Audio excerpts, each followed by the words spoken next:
Secara singkat, Raden Kian Santang adalah putra bungsu Prabu Siliwangi dan Nyi Subang Larang.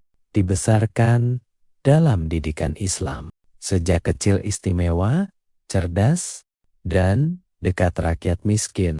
Namun diganggu Nini Durga hingga akhirnya berguru Islam dan menjadi penyebar agama. Menjadi senapati Pajajaran yang gagah berani. Serta dikenal sebagai Syekh Sunan Rohmat Suci yang makamnya di Godog, Garut, Jawa Barat.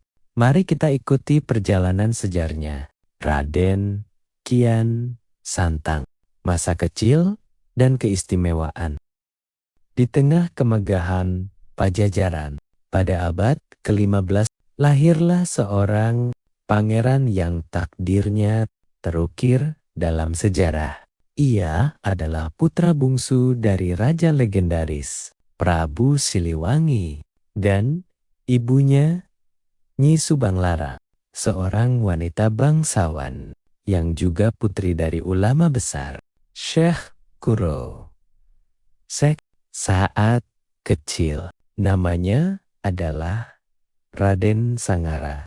Sebuah nama yang mungkin terdengar biasa, namun menyimpan bibit keistimewaan yang luar biasa. Berbeda dengan saudara-saudaranya, Raden Sangara tumbuh dengan aura yang berbeda. Darah satria ayahnya berpadu dengan kedalaman spiritual dari garis keturunan ibunya. Sejak belia, ia sudah menunjukkan minat yang mendalam pada olah kanuragan dan ilmu bela diri.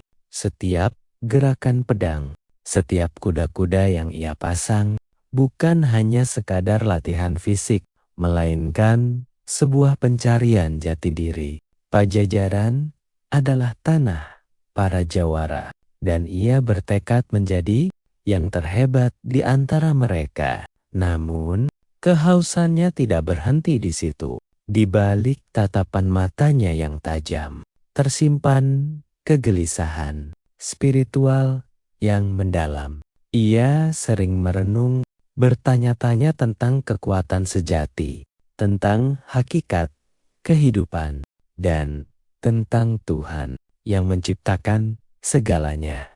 Warisan dari kakeknya, Syekh Kuro, seolah memanggilnya dari dalam, membisikkan bahwa ada kekuatan yang lebih besar dari sekadar kesaktian fisik. Hari demi hari, Raden Sangara melatih dirinya tanpa henti. Hutan-hutan di sekitar istana menjadi saksi bisu kegigihannya. Ia bertarung dengan hewan buas, bersemedi di puncak gunung, dan menguji batas kemampuan dirinya. Para prajurit dan senopati istana mulai berbisik mengagumi kekuatan sang pangeran muda yang tampaknya tak tertandingi. Setiap lawan yang berani menantangnya selalu berakhir dengan kekalahan. Kabar tentang kesaktiannya menyebar ke seluruh penjuru negeri.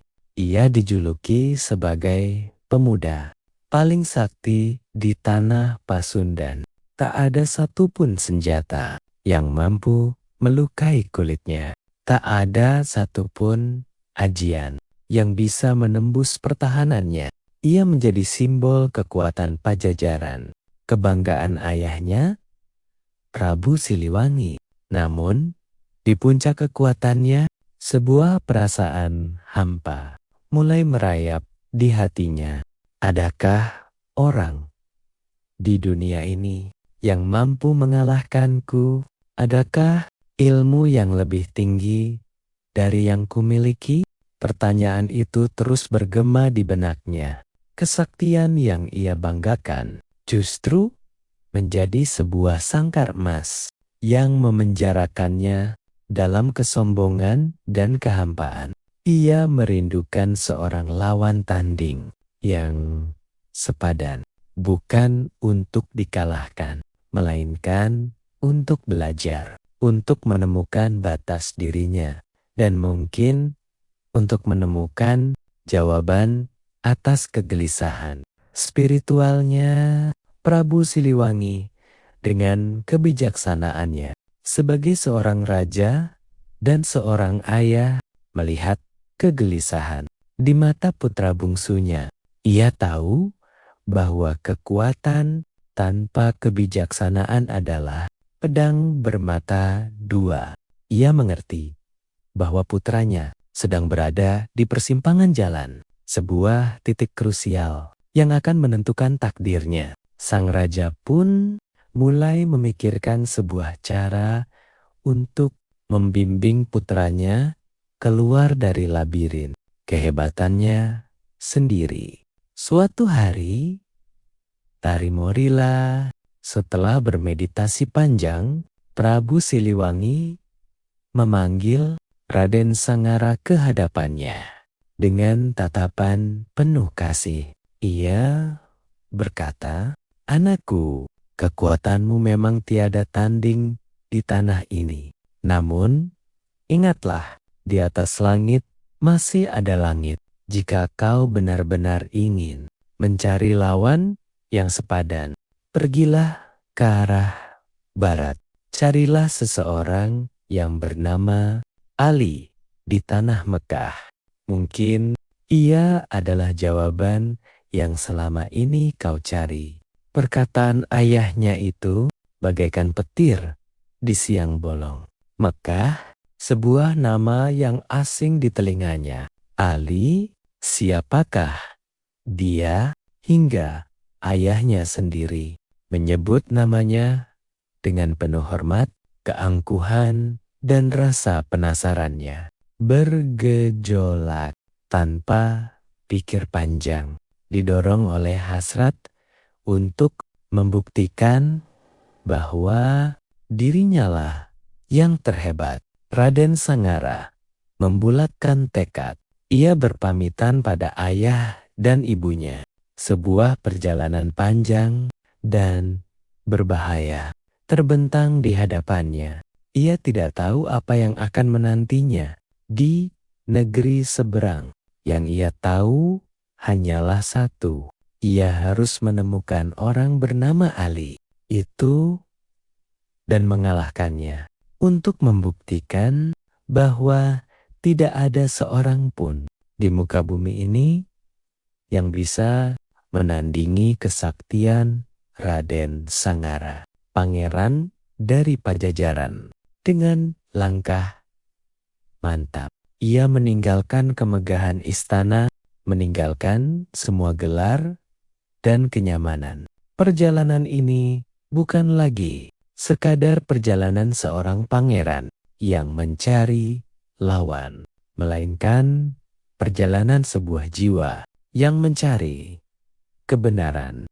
Ia belum menyadari bahwa langkah pertamanya keluar dari gerbang Pajajaran adalah langkah menuju sebuah transformasi besar, sebuah takdir baru yang akan mengubah namanya dari Raden Sangara menjadi Raden Kian Santang, seorang wali penyebar ajaran Islam di tanah kelahirannya. Pertemuan Raden Kian Santang dengan Syekh Ali setelah pengembaraan panjang yang melelahkan, melintasi lautan dan gurun pasir. Raden Kian Santang akhirnya menjejakkan kakinya di tanah suci Mekah, di negeri yang menjadi pusat cahaya spiritual ini.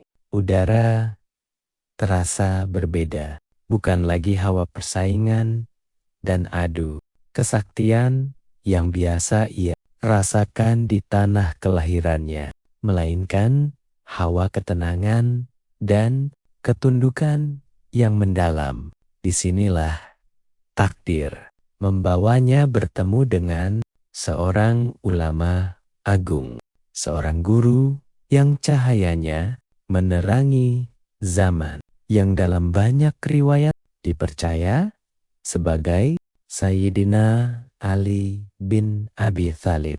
Saat berhadapan dengan sang guru, Raden Kian Santang bukanlah lagi kesatria sombong yang mencari lawan tanding. Gelar putra mahkota Pajajaran dan segala kesaktian yang dimilikinya seakan luruh tak berarti. Ia datang sebagai seorang murid, seorang pencari kebenaran yang haus akan petunjuk. Ia menundukkan kepalanya, bukan karena kalah, tetapi karena menyadari ada kekuatan yang jauh lebih besar dari apapun yang pernah ia kenal. Ia menceritakan kegelisahan hatinya tentang pencarian panjangnya untuk menemukan seseorang yang mampu mengalahkannya. Sebuah pencarian yang ternyata membawanya pada kebenaran yang lebih hakiki. Sayyidina Ali menatapnya dengan pandangan penuh hikmah dan kasih sayang. Beliau tidak melihat seorang penantang, melainkan jiwa yang murni, hati yang jernih, yang sedang mencari jalan pulang. Dengan kelembutan, beliau mulai mengajarkan makna tauhid yang sesungguhnya, bukan sekadar konsep, melainkan sebuah keyakinan yang mengakar di dalam jiwa. Beliau menjelaskan bahwa segala kekuatan, segala kesaktian, dan segala kehidupan berasal dari satu sumber tunggal, yaitu Allah yang Maha Esa. Tidak ada kekuatan yang sejati selain kekuatannya. Setiap kata yang keluar dari lisan Sayyidina Ali bagaikan air sejuk yang membasahi jiwa Raden Kian Santang yang kering. Ajaran tentang hakikat kehidupan, tentang tujuan penciptaan manusia, tentang pentingnya berserah diri kepada Sang Pencipta.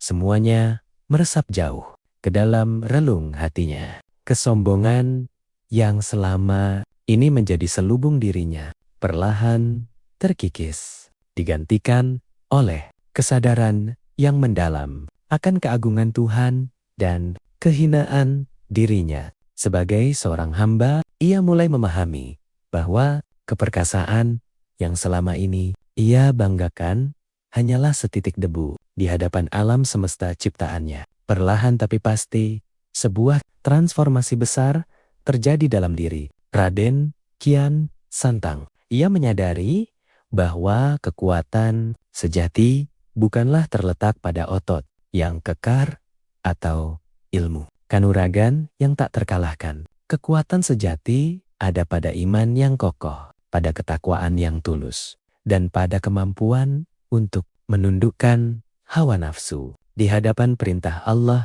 Di bawah bimbingan Sayyidina Ali, ia tidak hanya belajar ilmu agama, tetapi juga belajar menata kembali seluruh pandangan hidupnya. Di kota suci Mekah inilah, setelah melalui perenungan yang mendalam dan pergulatan batin yang hebat, Raden Kian Santang mengambil keputusan terbesar dalam hidupnya. Dengan hati yang mantap dan jiwa yang berserah, ia mengucapkan 2 kalimat syahadat. Ia memeluk Islam bukan karena paksaan, bukan karena ingin mendapatkan gelar atau kekuasaan baru, tetapi murni karena hidayah yang menyentuh kalbunya. Sebuah cahaya kebenaran telah menerangi kegelapan dalam jiwanya. Sejak saat itu, Raden Kian Santang terlahir kembali. Ia bukan lagi sekadar putra raja Pajajaran atau pendekar sakti Mandraguna.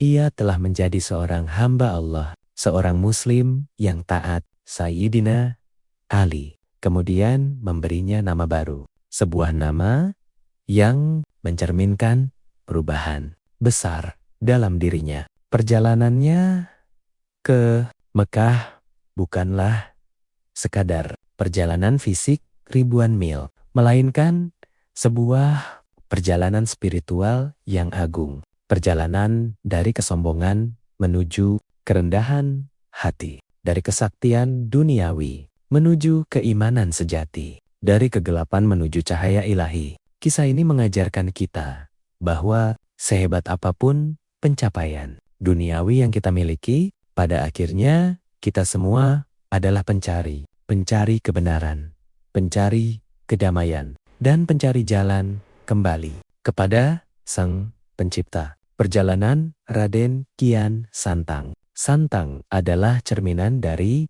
perjalanan setiap jiwa manusia yang merindukan Tuhannya, kelak dengan bekal iman dan ilmu yang ia dapatkan di Mekah.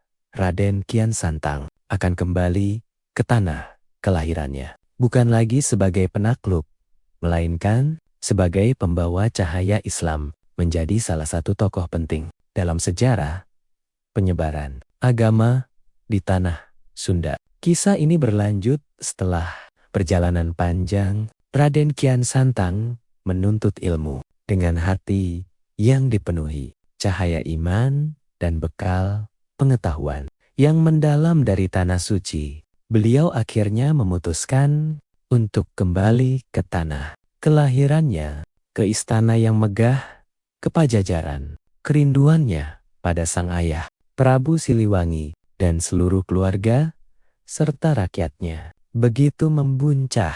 Namun, kepulangannya kali ini membawa sebuah misi suci, sebuah amanah yang lebih besar dari sekadar melepas rindu. Bayangkan suasana saat itu. Raden Kian Santang yang kini bukan lagi pangeran muda yang hanya jago dalam olah kanuragan, melainkan seorang ulama yang bijaksana, berdiri di hadapan ayahnya. Suasana haru menyelimuti pertemuan mereka. Pelukan hangat seorang ayah pada anak yang telah lama merantau.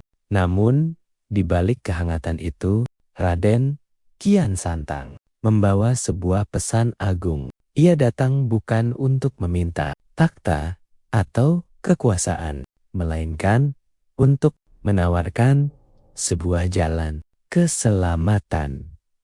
Keselamatan, sebuah cahaya baru. Dengan tutur kata yang lembut dan penuh hormat, beliau menyampaikan ajaran Islam kepada Prabu Siliwangi. Beliau menjelaskan tentang keesaan Tuhan, tentang keindahan, ajaran yang membawa kedamaian dan keadilan.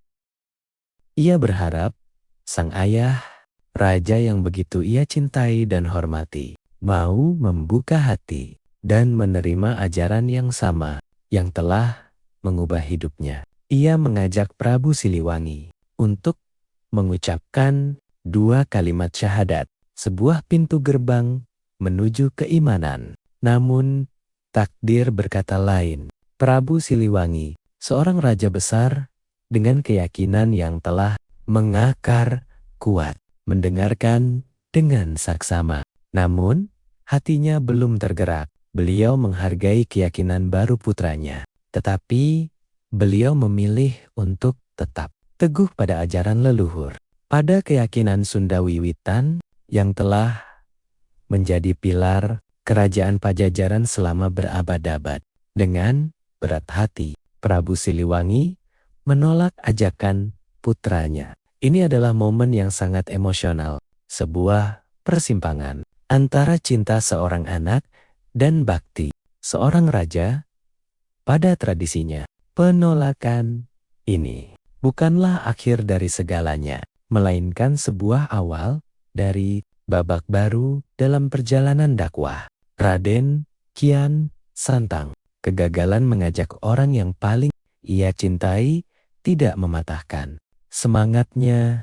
Justru hal itu semakin menguatkan tekadnya untuk menyebarkan risalah ini kepada masyarakat yang lebih luas. Dengan restu yang bercampur kesedihan dari sang ayah, Raden Kian Santang memutuskan untuk meninggalkan kemewahan istana.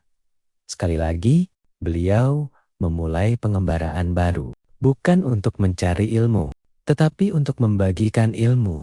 Perjalanannya menyusuri Tatar Sunda, dari satu desa ke desa lain, dari satu gunung ke lembah lainnya. Beliau tidak lagi menggunakan nama Raden Kian Santang, nama yang identik dengan Pangeran Pajajaran. Beliau memilih nama-nama yang lebih merakyat agar lebih mudah diterima oleh masyarakat biasa. Di setiap tempat yang disinggahinya, beliau tidak hanya berdakwah melalui lisan. Beliau menunjukkan keindahan Islam melalui perbuatan. Beliau membantu orang-orang yang kesusahan, mengobati yang sakit, dan mengajarkan cara bercocok tanam yang lebih baik. Beliau menggunakan kearifan lokal, memadukan ajaran Islam dengan budaya Sunda yang sudah ada, sehingga dakwahnya terasa sejuk dan mudah diterima tanpa paksaan. Beliau berinteraksi langsung dengan rakyat jelata, makan bersama mereka, bekerja bersama mereka. Pendekatannya yang santun dan penuh welas asih membuat banyak orang simpati dan akhirnya dengan tulus memeluk Islam. Dari Garut, Tasikmalaya hingga ke pesisir utara, jejak dakwahnya tersebar luas. Beliau menjadi sosok yang sangat dihormati dan dicintai. Kisah kesaktiannya yang dulu melegenda, kini berganti dengan kisah karomah dan kebijaksanaannya sebagai seorang wali. Masyarakat mengenalnya dengan banyak nama. Salah satunya yang paling terkenal adalah Syekh Rohmat Suci, nama yang mencerminkan kesucian hati dan rahmat yang beliau bawa bagi tanah Pasundan. Perjalanannya yang panjang akhirnya membawanya ke sebuah tempat di Godok, Garut. Di sanalah beliau menghabiskan sisa hidupnya, terus membimbing umat hingga akhir hayat. Wasiatnya sebelum wafat pun menunjukkan betapa besar cintanya pada dakwah. Beliau meminta agar jasadnya dimakamkan di tempat itu sebagai pengingat abadi akan perjuangannya menyebarkan cahaya Islam di Tatar Sunda. Hingga hari ini makamnya di Godok, Garut, tidak pernah sepi dari peziarah. Orang-orang datang dari berbagai penjuru, bukan hanya untuk mengenang sosok Raden Kian Santang, sang pangeran sakti dari Pajajaran. Mereka datang untuk meneladani perjuangan Syekh Rohmat Suci, seorang ulama besar yang memilih jalan sunyi untuk menyebarkan kedamaian. Kisahnya mengajarkan kita tentang keteguhan iman, penghormatan kepada orang tua, dan kebijaksanaan dalam berdakwah. Sebuah warisan spiritual yang terus hidup dan menginspirasi jutaan orang di tanah air. Kisah Raden Kian Santang adalah cerminan dari perjalanan spiritual bangsa ini. Sebuah perpaduan antara tradisi keberanian dan keimanan. Dari seorang pangeran menjadi seorang wali. Perjalanannya adalah bukti bahwa kebesaran sejati bukanlah terletak pada takhta dan kekuasaan, melainkan pada kemampuan untuk memberikan cahaya dan manfaat bagi sesama. Terima kasih sudah menyimak perjalanan hidup Raden Kian Santang. Semoga kisahnya dapat menjadi inspirasi bagi kita semua. Jangan lupa untuk subscribe channel ini agar kita bisa terus belajar dari kisah-kisah hebat para leluhur bangsa. Sampai jumpa di video selanjutnya.